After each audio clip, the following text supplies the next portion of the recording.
Hello people, samahan niyo po akong mag-unboxing. Grocery haul po tayo.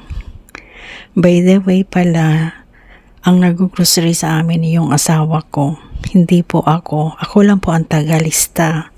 Pero lahat ng nilista ko, hindi po lahat nabibili ha.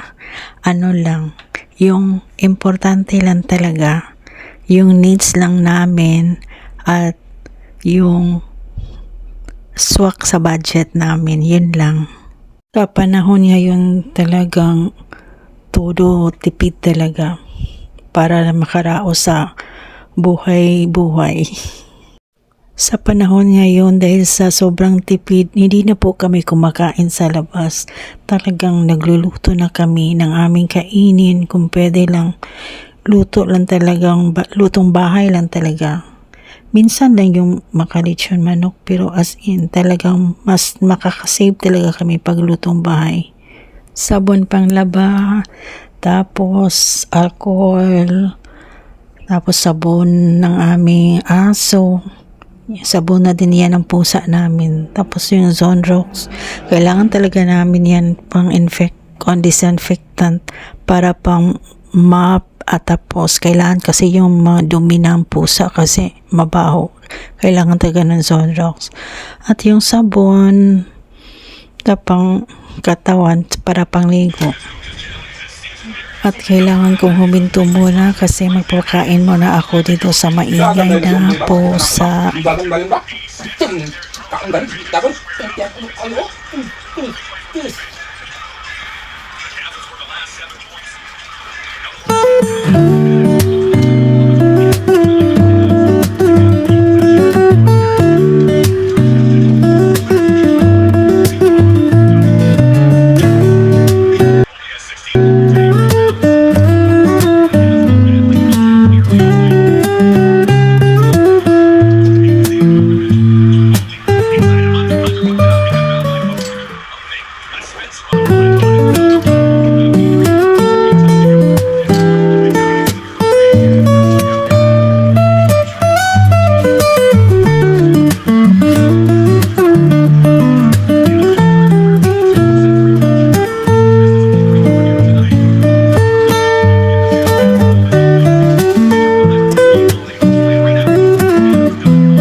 Alam niyo ba yung pusa namin, hindi po siya malakas ang kumakain.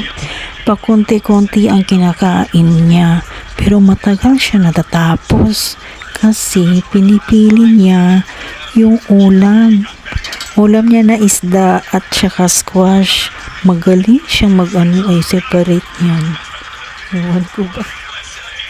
Pagkatapos kumain yan, matutulog na yan. Akyat na yan. O, see? Continuation po sa haul natin. Yan lang po ang lahat na nabili. Yan, mga needs namin. Ganyan lang, maliit lang siya pero umaabot na siya ng 2,450. Bye! God bless us all.